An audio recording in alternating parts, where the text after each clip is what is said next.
Let's talk about the Eagles. Nice segue. Okay. This is like, watching them last night get their ass kicked, there's a lot of thoughts going through my head. But when it comes to being an analyst, I feel like I'm going to walk in here today and, people, I thought I'd open my timeline and get a bunch of tweets that like told you or this, that, and the third. Like, I never said the Eagles were going to win this game. I don't know if you heard my tone last week. It was concerned. I didn't give the Eagles out. I didn't think this was a good spot for them. We said that. And, I think some people had an issue with some of our analysis on this game because last week I heard from a few people that said, hey, it just sounded like you hate the Eagles and want to talk about how great the San Francisco 49ers are. When in actuality, we laid out all the things that the Eagles were going to have to do right off, short rest relative to the Niners, sandwich between the Niners and, sandwich between 90-plus defensive plays against the Bills and the Cowboys looming and San Francisco coming in town. I know it's a gauntlet. I know the schedule makers did not do us any favors, us. But you got beat fair and square. I don't want to hear in this situation, I love Philly fans, but what I don't want to hear is it's the hold on Blankenship. It's, it's this call, it's that call. That's not the difference between – that math doesn't add up. The math is not mathing. So, listen, you can say, hey, we'll see these guys again. And there's a good chance you do see these guys again. I had an argument with a buddy that same night over in Iowa over team total bet where we were slurring our words, and he's a Cowboys fan, my boy Kenny. And he's pretty smart. I didn't realize he's a Cowboys fan. Yeah, he's one of the quieter ones, which is... Yeah, he's pretty smart. He's pretty smart for a Cowboys fan, too. And so, if you lined up all the Cowboys fans and did like a Wonderlic test relative to the rest of the scores of the NFL, I think Cowboys score lowest. Okay, but he's a smart Cowboys fan. What he said to me was the Eagles are last year's Vikings, which I vehemently disagree with. Last year's Vikings played above themselves and won a lot of close games, and now you see them regressing to the mean because that's not what they do year in and year out. What the Eagles do year in and year out is they play with and beat good teams. And they beat people up. And they beat people up. They are not the Vikings, but they are not the best roster in the NFC, and we saw that yesterday. For the Eagles to beat the San Francisco 49ers, they have to play damn near perfect. And especially if now, and we'll see how the rest of the year shakes out, they have to go on the road to play these guys, it's going to be a big challenge. I'm not saying they can't do it at all, but this was not a good spot for them. And it's not being a good spot's one thing, but then showing up and playing the way you did on defense is another thing. It completely confirms the concerns in the middle of the field that we had for the defense. We said, hey, the only thing they did out of the checklist that we gave them, we basically gave them the game plan. We said, you got to win the middle of the field. You got to tackle these guys in space. You didn't do that. 11.6 yards after a catch per reception. That's terrible. You saw some of those big plays. Middle of the field, you've got all three linebackers. This is per Ruben Frank up in Philly. The three backers they had available for the game, they cut and then signed back. So it's not like these are high-value free agents or anything. And Howie Roseman and these guys, and I love Howie, he's done a great job, but this is one thing that they've willingly left the door open for year in and year out. Like the year we won the Super Bowl, we had some pretty good linebackers. We had Hicks, we had Nigel, we had Kendricks, we had guys that could play. They weren't superstars. They were all in different molds as well. Yeah, and now you've got three guys, different pieces of that puzzle. You've got three guys that are kind of off the street, and Ellis he had a rough day yesterday. You look at situations where he's in a blender against play action. It's two instances where they take away where they fake the sweep. San Francisco fakes the sweep. And, then they bring Kittle after the snap behind that second level of defense. Ellis is just up there in a fucking scrum, not knowing where to be. Or it's, Morrow. Too much to look at. Too many stars on that field. Well, even for a good linebacking core. You have Morrow on the CMC rail route. It's a third down. The previous third down, they get the same motion, same concept. They knew they were going to get man. And it basically was a chess match where, Kyle Shanahan, as good a coordinator as he is, he has more pieces on the board. It's just, that's not a chess match you're going to win with those guys at the second level. And I don't know. You could say, hey, they're going to bring in Shaq Leonard. I don't think he's going to be the player he was. I don't even know if he's going to want to join that linebacking core. He's deciding between Dallas and Philly. Okay. I was just going to ask you that. You think he's probably going to wait until this game this week and the outcome of this game? Maybe that's how he picks? Maybe. If he's smart, maybe. It's one less game he has to play. Chances of getting hurt higher. I don't know. But I just look at it like, even if you bring in Shaq, what's going to be the difference? Like you had one backer down. I've had some people say, well, they had a guy down. Okay. That's not going to be the difference. It's kind of like talking about the calls. That's not going to make up the ground between that distance. And listen, I'm not trying to hammer the Eagles. They're a really fucking good team. There's a reason they're 10-2 off a Super Bowl run. Mm-hmm. I have nothing but respect and admiration for this team, and they're going to be in every game they play. But the one yesterday, if you play that way and you go to Candlestick or you host them at the NFC Championship, it's going to go it's going to go the same way if you don't fix some of these problems. Do you think mindset of the game just had anything to do with it? Just like visibly seeing that the 49ers, like this was kind of like their Super Bowl for like this week or whatever. It was just like you said, they walked in with the all black. You can kind of tell like, hey, we're going in here and we're going to show everyone. Everyone's talking shit about last year, whatever it may be. They remember what they did to that team when Brock came out. Yeah. But do you think like a fist fight and they had one arm tied behind their back? Yeah. But do you really think that like they saved talked about that it up this offseason? He said they wouldn't have fucking. But look, like as ex-players, do you think like having that mindset, like that edge, it was maybe the difference? I don't think it's a 23-point edge. I think like, yeah, you can chalk some things up to San Francisco being ready to play. You can chalk some things up to Philly being tired, no question about it. But, like when I look at the personnel, it's a tough matchup. It's a bad matchup in the middle of the field. And that team will kill you in the middle of the field. And they did.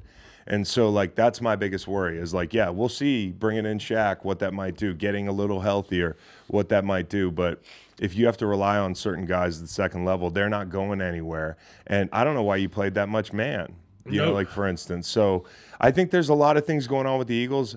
I think people say, hey, they're not the same team as they were last year, and I would agree. But at the same time, the players on the field are mostly similar. Like, there have been some losses. I think the scheme has changed, especially offensively. You talk about offense, not being able to run the ball, the reluctance or the inability where Jalen Hurts is basically, I think he was a leading rusher in this game. Yeah. Like, that's not good. That's not how they're built. They were averaging about 2.7 a pop. And, I mean, this team is built to run the football and complement it with deep shots and let Jalen take over games with that X factor ability. But, make no mistake about it.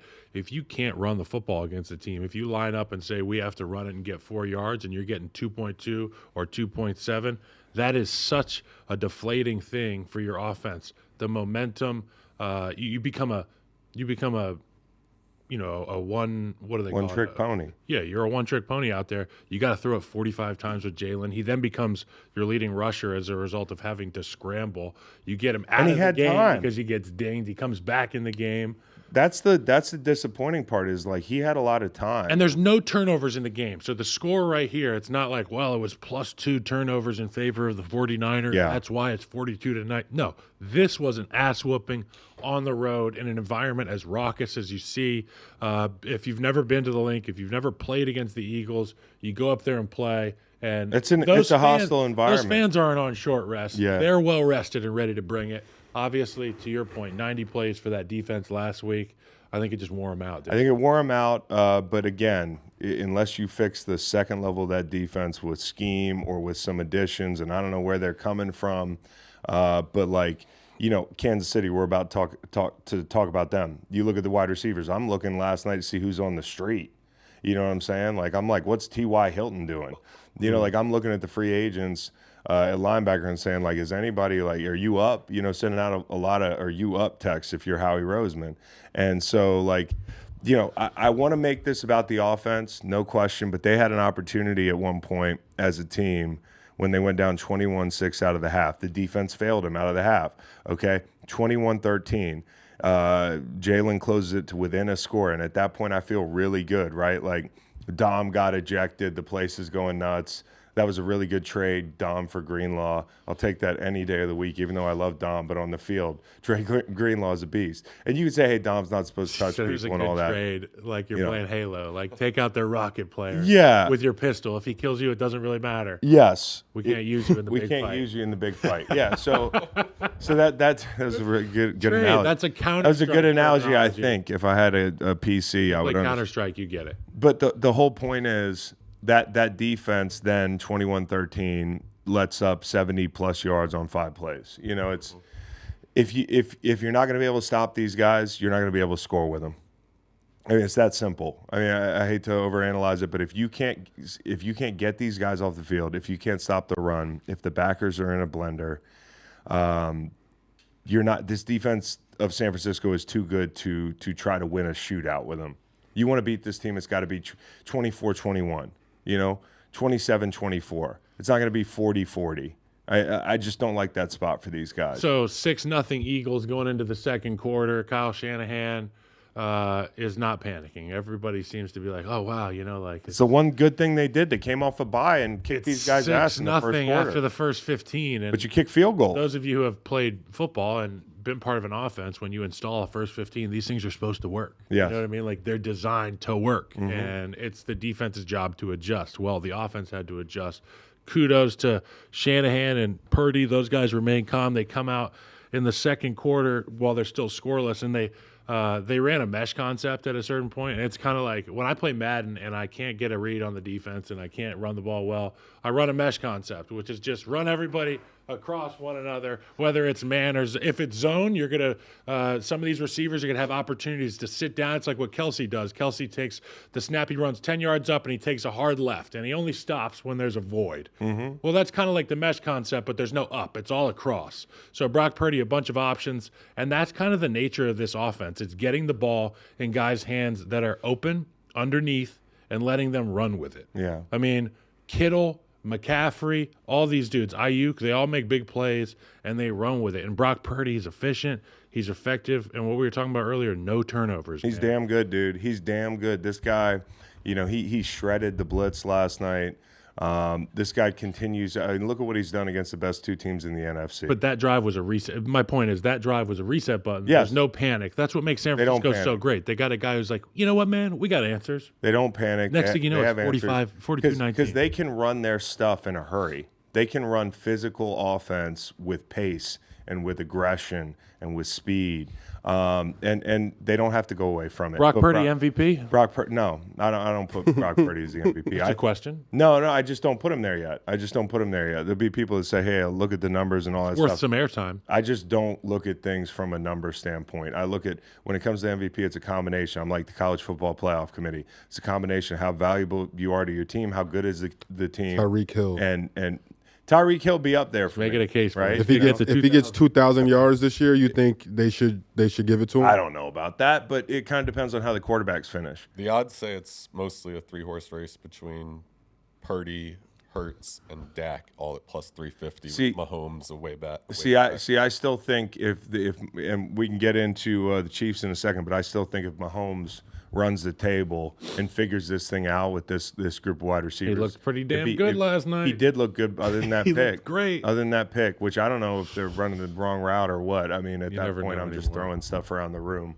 But yeah, no, I don't know who wins the MVP. It's the most wide open. I mean, last thing about this San Francisco front, the San Francisco Eagles game. We've talked at length in the past about how the matchup, in my opinion, that would drive San Francisco crazy. It was that interior defensive line of the Eagles. And albeit they were run down, I credit that San Francisco O-line. I really think they give great effort, and they got great production yesterday, and they were able to keep things clean. They were able to run their offense. They didn't give Christian the ball 30 times, but 17 times, almost 100 yards. They were able to stay on schedule. Brock was comfortable. Big shout-out to that offensive line, particularly the interior. I know how it is to go against a group like that, and it's It's no easy task. Yeah, guys took care of business. I mean, last thing, Eagles are not a bad team. They're a very good team. They're one of the best 3 teams in the NFC. But right now, San Francisco has separated themselves a little Philly's bit. an 8. They showed up to the bar last night, and an 11 walked in with some makeup on. Yep. That's a really good way to put it. Philly might be a 9, dude. Yo. It's just They the look like an 8 Chris, last what, yeah. I know Well, it didn't look like an 8 last night. Chris, I know you said last thing, but like one more thing from that game. I want to ask you, how do you feel about Jalen Carter's emotions and like him on the sideline? Visibly, he got that penalty, but people just seeing him cry and just like being in the moment as a rookie. What do you think? Like you would say to him as a vet, like to help him get through this? Oh, I just put my arm around him. Hey, bro, you've been one of our best defensive players, man. Like, you know, we're gonna make mistakes out here. Every game's not gonna go our way. I mean, look at what we've just done. That's what they should be saying in the locker room is look what we just did for 12 weeks. Okay, fuck, we just lost to a very good football team and we played poorly. There's no need to get down in the dumps on this thing. We got Dallas. There's no better medicine this week than having to play Dallas because you got no time to think about this stuff. And so for Jalen Carter, like people want to make fun of him about crying and that sort of thing. Shows he cares. What do you want?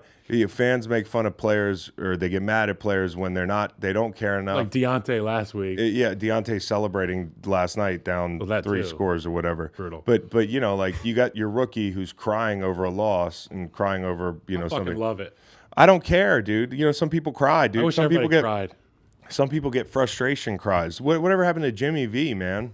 Everybody wants to fucking talk about Jimmy V this time of year, but then Jalen Carter has to cry. He's just trying to have a good day. I would say, Jalen, you want to channel that emotion, you're going to play fullback next week in the red zone. Also, what is the thing about men making fun of men crying? It's like it's not supposed to be masculine. It's not supposed to be strong. Jalen Carter would destroy you, Yeah. guy online. Yeah. Okay. Yeah. So now you just got beat up by a guy crying. Yeah. You know, I'd like for crying Jalen Carter to get a minute in the phone booth with Most dangerous people are the people that are crying. Yeah, dude. Don't fuck with somebody that's got frustration tears going, especially not a big dude like him.